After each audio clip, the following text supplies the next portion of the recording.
Hi, thank you very much. We are really honored to be here today from Columbia College. I'm Melissa Colon. I'm the Distance Education Coordinator and also a Coordinator for Instructional Technology Center here on campus. I'm also involved in the Multimedia Technician Program.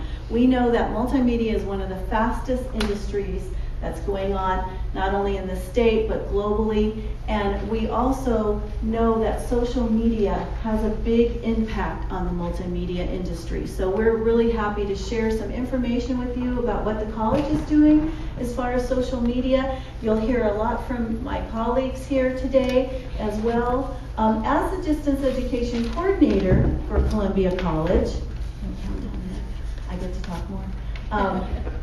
I am very concerned about the social media impact because, for example, we use a learning management system called Blackboard. Within Blackboard, we have chat rooms, we have blogs, we have threaded discussions, we have journals, electronic journals, and so we use those a lot to connect with our students. It is very important, and it's a mandate as far as being an online instructor, to have regular and effective contact with our students. So it's very imperative that we try to connect and have the students connect with each other as well as their instructors. Another great thing about Blackboard is that you can also link to these third-party social media tools. So quite a few of us are using Facebook, we're using Twitter, we're using YouTube to connect to our students within the classroom. So again, you're going to be hearing a lot more about some of the things that we're doing on the college campus concerning social media. Again, I'm very interested in it, and I'm interested in learning a lot from all of you here today and going to some of the breakout sessions. So thank you. I'm going to introduce my next colleague, which is Jana Connell. She is our multimedia technician, and she's worked with me in the Instructional Technology Center, and she'll tell you a little bit about what we've been doing promoting our multimedia technician program through social media, and also a little bit about our internship pilot program that we've had. Thank you, Melissa.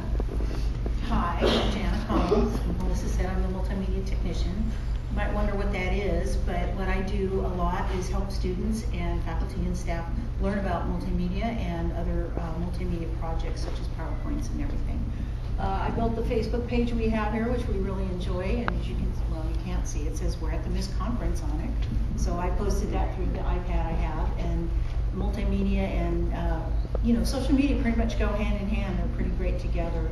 And so we've been using this. We also have a website for our grant, and that gets updated regularly. And one of the things I've really enjoyed about the program and being a multimedia technician is working with our interns, and we have one of our interns here today, Chris Oswald. He's one of our first hire interns.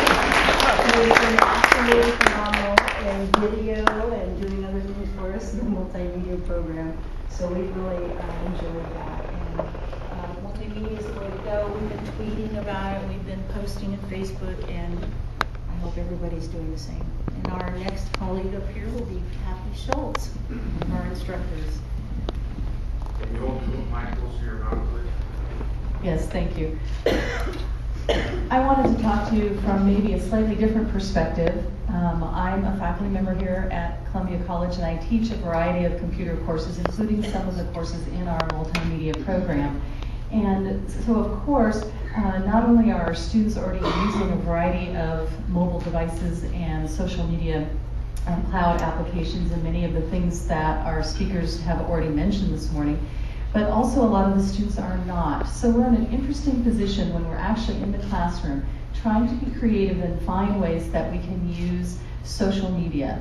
And some of the reasons or advantages or things that we're hoping to use is not just the social media itself. And I think that when you're thinking about your businesses, nonprofit organizations, and agencies, that some of these may apply for you as well. So I wanted to tell you about a few of the reasons and ways that we're incorporating social media.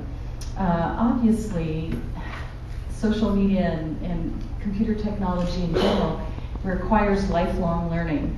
And so one of the reasons that we're trying to include using a variety of tools is to get our students to recognize that this is an ongoing process, no matter what career area they're looking to get into, no matter what sort of business they're hoping to have in the future, that they need to get comfortable with the concept of lifelong learning and to sort of get over that fear that many people might have, or that need for that perfect Facebook page, as Catherine mentioned earlier, and I certainly relate to that. Oh, I don't want to have something out here that's, not perfect or incorrect, or that typo, and it's very nerve-wracking. So that's a reason that we want students to use this in the classroom. Certainly, it helps with resource availability and for access to information. It improves our students' ability to do research. When they're out on the job and someone needs them to do an activity, chances are they're going to have to do some sort of research, look something up, find some information, and not just find it, but be able to really evaluate its credibility, another word that we've heard here this morning. So using the social media tools for group projects, as assignments, asking our students to do research through some of those tools will help them develop some of those skills that we believe they're going to need when they're employed. Obviously, just as a form of communication and as a way to present yourself personally.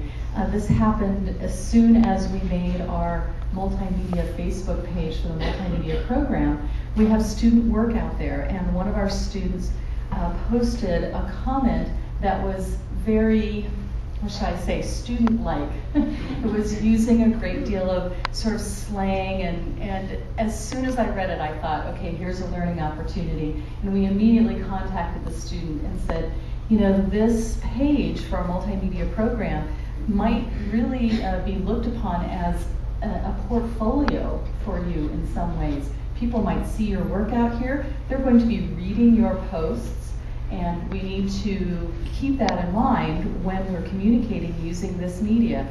And it was great because that student immediately deleted and reposted in something that was going to be more helpful to them if someone was reading it. So that was a great learning experience as well. So we're really trying to promote good digital citizenship, if you will, and when we have classroom projects where we're asking students to use social media, we're trying to incorporate those learning modes as well. And we have many instructors who are using social media to help their students communicate, requiring them to work in group projects to include teamwork, using some of those cloud applications to make those things happen, keeping that regular and effective contact with our students that Melissa mentioned earlier, and trying to find ways for students to really learn some of these skills and characteristics that we hear from employers all the time that they would like those students to have. Not just as a way to be social, but some of those other things that we're learning from being out there on the internet and in the global environment. So those are some of the reasons and some of the things that we're trying to promote and incorporate as we have our students use social media tools in the classroom.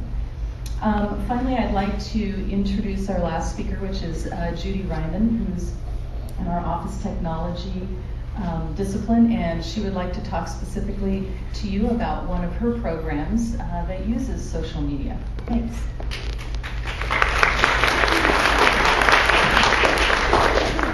Thank you. As Leslie mentioned in her introduction, Columbia College now has a virtual office certificate program. And basically, I'm here to learn from you about social media. And I learned a lot last year when I went to the 140 Characters conference up in Twain Harte about what you are all doing. And to me, there's so many things out there, it's almost overwhelming. But what I do with my students is I make them aware of what you all are doing and what the job opportunities are out there for virtual assistants. And how many of you know what a virtual assistant is? a few of you. Well, basically, a virtual assistant is an entrepreneur like you are who works with you on a contract basis and provides the services that you need to keep you from having to do the things that are time consuming that take away from developing your business. And so it's called basically time on task. So you pay that person only for what that person is doing for you. Now, one of the big things that I've learned, and I belong to an International Virtual Assistants Association, and one of the things that I learned is that VAs are using programs like Hootsuite to monitor business people's blogs and Facebook pages, because I'm sure you know that's pretty time consuming to read all the comments and know what the customer's needs are, etc. and so forth. So a virtual assistant can help you monitor what is going on, give you feedback, and hopefully our virtual assistants have excellent communication skills. One of the courses that I teach and encourage good communication skills, so that the virtual assistant, once you develop the trust relationship with that individual, can take over some of the blogging for you. I've learned a lot about what is going on here from networking with you, and I was talking with Gary and Claire last week, right, at the CTE introduction, and what we need in this county is to keep community here, to keep our employees here, and we totally agree that the virtual office program will do that for you. I have flyers at the registration table.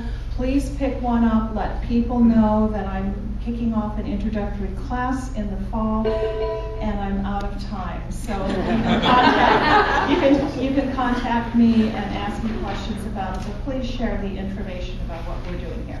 Thank you so much. Once again, our team here at Columbia College, and I do have an apology. Judy Reiman's name was not on my list, so she was not introduced. Thank you, Judy. It's okay. Thank you. All right, coming up next, we have Christina Wilkinson.